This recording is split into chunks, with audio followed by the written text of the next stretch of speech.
नमस्कार। आज कक्षा 9th में 12.2 में क्वेश्चन नंबर 3 यहाँ पर आज हम हल करेंगे। सबसे पहले क्वेश्चन को पढ़ेंगे। राधा ने एक रंगीन कागज से एक हवाई जहाज का चित्र बनाया, जैसा कि आपको आकृति यहाँ पर दिखाई गई है। प्रयोग किए गए कागज़ का कुल क्षेत्रफल, तो इसमें जितना कागज़ लगा उसका क्षेत्रफल हमें यहाँ पर ज्ञात करना है।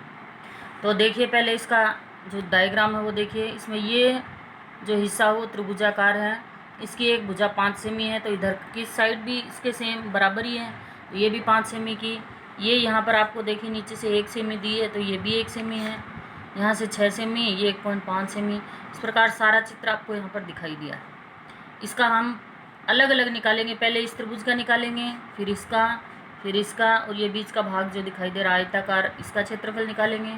फिर नीचे का भाग समलंब चतुर्भुजाकार है, इसका क्षेत्रफल निकालेंगे और सब आकृतियों का निकाल करके जोड़ देंगे, तो पूरा जितना इसमें कागज़ लगा है उसका क्षेत्रफल हमें ज्ञात हो जाएगा। देखिए हल इसका। सबसे पहले हमने यहाँ पर एक चित्र बनाया है इसका। ये 5 सेमी, ये 5 सेमी और ये यहाँ पर 1 सेमी दी है, तो ये भी 1 सेमी है, इसके बराबर ही है, ये 1 सेमी है। देखिए ये पहली आकृति आपको त्रिभुजाकार दिखाई दे रही है, तो इसकी एक भुजा 5, एक 5, दूसरी भी 5 और तीसरी 1 सेमी। तो इसका मतलब इसका हम हीरोन के सूत्र द्वारा याद कर लेंगे। ये जो आपको आकृति दिखाई दे रही है ये भी त्रिभुजाकार है, लेकिन यहाँ पर आपका 90 डिग्री का कोण आपको दिखाई दे रहा है। इसका मतलब ये समकोण यानी 1/2 आधार गुणा ऊंचाई, उससे हम इसका ज्ञात कर लेंगे। ये आकृति नंबर 2 हो गई। सेम टू सेम इधर भी है, ये आकृति नंबर 3। तो जितना क्षेत्रफल इसका निकलेगा उतना ही क्षेत्रफल इसका भी होगा, तो इसका ज्ञात करने की आवश्यकता नहीं पड़ेगी।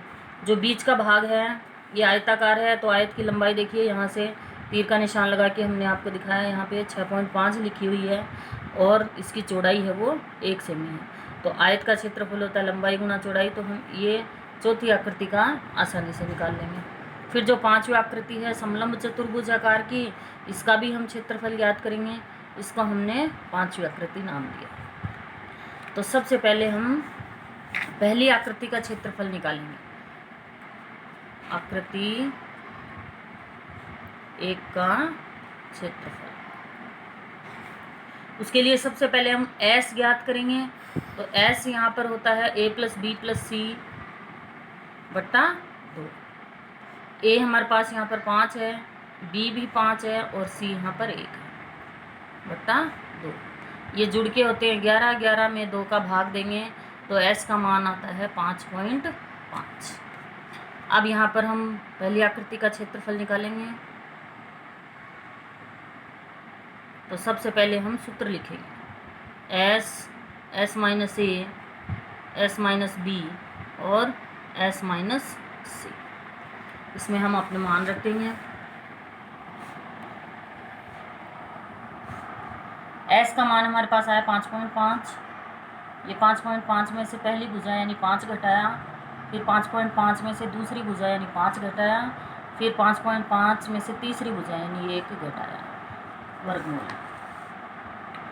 5.5 में से 5 घट गए तो आते हैं 0.5, 5.5 में से 5 घटे तो आते हैं 0.5 और 5.5 में से 1 घट गया तो आता है 4.5। वर्गमूल का निशान है। अब देखिए इसके हम अभाज्य गुणनखंड करते हैं। तो 5.5 है, 0.5 है, इनके यदि आपको गुणनखंड करने में परेशानी है तो सबसे पहले हम इसके दशमलव हटा लेंगे। तो दशमलव यहाँ हटाया तो 10 आया, यहाँ हटाया तो 10, ये हटाया तो 10 और ये हटाया तो 10। अब सिंपल संख्या का आसानी से कर सकते हैं। 55 के यानी 11 गुणा 5। इस 5 का कोई अभाज्य गुणनखंड नहीं है, 5 रहेगा। ये 5 का भी कोई अभाज्य गुणनखंड नहीं है। 45 का 5 × 3 = 15 और 3 15 × 3 = 45 और नीचे 10 गुणा 10 गुणा 10 गुणा 10।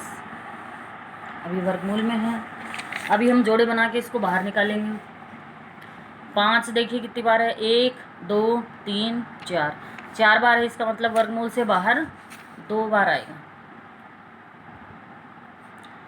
और 3 1 2, 2 ही बार है इसलिए वर्गमूल से बाहर 1 बार आएगा। और 11 का कोई भी जोड़ा नहीं बना इसलिए हम इसको अंदर ही रखेंगे। 10 देखिए नीचे 1 2 3 4 यानी 2 बार आया। अब इसको गुणा करेंगे, 5 5 25, 25 दिया 75 और नीचे 10 दाएँ 100। इसके हम दशमलव लगा लेंगे तो कितने आते हैं 0.75। यहाँ 11 वर्गमूल की बड़ी संख्या है, इसलिए पहले हम इसका वर्गमूल निकालेंगे। तो इसका वर्गमूल आता है 3.31। इनको हम दोनों को गुणा करेंगे तो आता है 2.48 सेमी स्क्वायर। ये हमारे पास पहली आकृति का क्षेत्रफल ज्ञात हो गया। अभी आकृति नंबर 2, आकृति 2 का क्षेत्रफल देखिए। आकृति 2 आपको दिखाई दे रही है, ये इसका आधार हो गया 6 सेमी और ये ऊंचाई हो गई 1.5 सेमी। क्योंकि ये समकोण है इसलिए हम इसका 1/2 आधार गुणा ऊंचाई से निकाल लेंगे। 1/2 आधार गुणा ऊंचाई, तो 1/2 आधार कितना है 6 सेमी और ऊंचाई है 1.5 सेमी। 2 तिया 6, इनको गुणा करेंगे, 15 तिया 45 यानी 4.5 सेमी स्क्वायर। क्योंकि आकृति 3 भी ऐसी की ऐसी है तो इसका हमें ज्ञात करने की ज़रूरत नहीं है, सीधा लिख देंगे। आकृति 3 का क्षेत्रफल भी 4.5 सेमी स्क्वायर। अब आकृति 4 देखिए, आयताकार है तो आयत का क्षेत्रफल निकालेंगे। आकृति 4 का क्षेत्रफल, लंबाई गुणा चौड़ाई। लंबाई हमारे पास 6.5 है और चौड़ाई हमारे पास 1 है, गुणा किया तो 6.5 सेमी स्क्वायर। इस प्रकार आकृति 4 का भी क्षेत्रफल निकल गया है। अब आकृति 5 का क्षेत्रफल निकालें।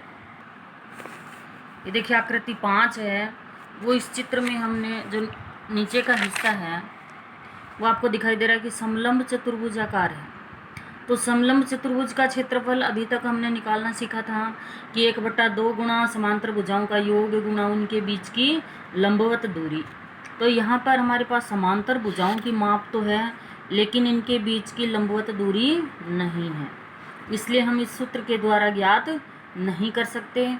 तो हमने यहाँ दूसरा तरीका अपनाया है। ये देखिए, मैं आपको अलग से यहाँ पर समलंब इसका क्षेत्रफल है वो निकाल करके दिखा रही हूँ। ये हमें नीचे का हिस्सा दिया जो आकृति 5 दी है, इसमें ये 1 सेमी दी थी, 1 सेमी दी थी और ये पूरी है ना, यहाँ से लेकर यहाँ तक ये 2 सेमी दी हुई है और ये 1 सेमी दी हुई है। तो इसमें हम रचना करेंगे कि इसके समांतर हम एक रेखा खींचेंगे, ये वाली नाम दे देंगे A B C और D। तो हमने यहाँ पर एक CE रेखा AD के समांतर खींच ली। अब देखिए ये जो त्रिभुज बना है, ये पहले ये देखिए समांतर चतुर्भुज बन गया और समांतर चतुर्भुज में हमें पता है कि आमने सामने की भुजाएं समान और समांतर होती हैं। तो ये 1 सेमी है तो ये भी 1 सेमी है और ये 1 सेमी है तो ये भी 1 सेमी होगी। क्योंकि हमें पूरी 2 दी गई थी 2 सेमी, तो ये 1 सेमी बच गई तो इधर भी 1 सेमी बच गई।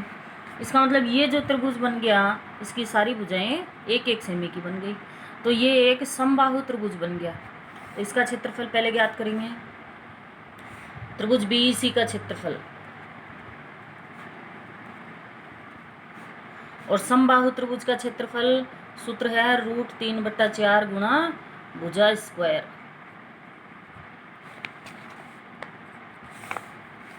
तो √3/4 गुणा भुजा कितनी है हमारे पास 1, तो 1 का स्क्वायर। √3/4 गुणा 1 का स्क्वायर तो 1 ही रहेगा।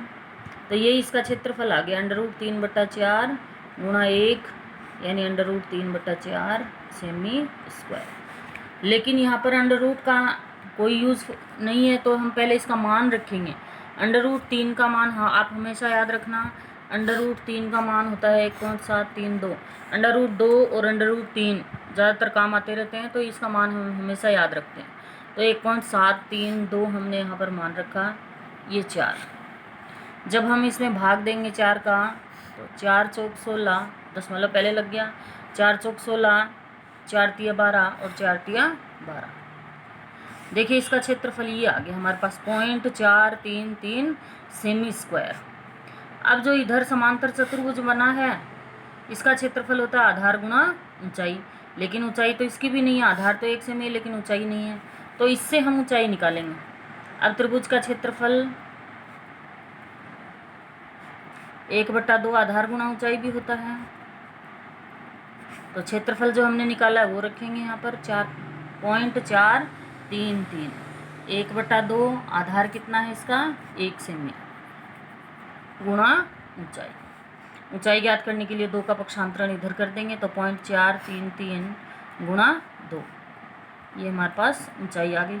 2 तिया 6, 2 तिया 6, 2 चौके 8, यानी 0.866 सेमी ये हमारे पास इस त्रिभुज की ऊंचाई आई है। तो यही त्रिभुज की ऊंचाई इस समांतर चतुर्भुज की भी ऊंचाई है, क्योंकि ये समलंब चतुर्भुज था और समलंब में दोनों लंब ही समान होते हैं। तो अब हम इस समांतर चतुर्भुज का क्षेत्रफल निकालेंगे।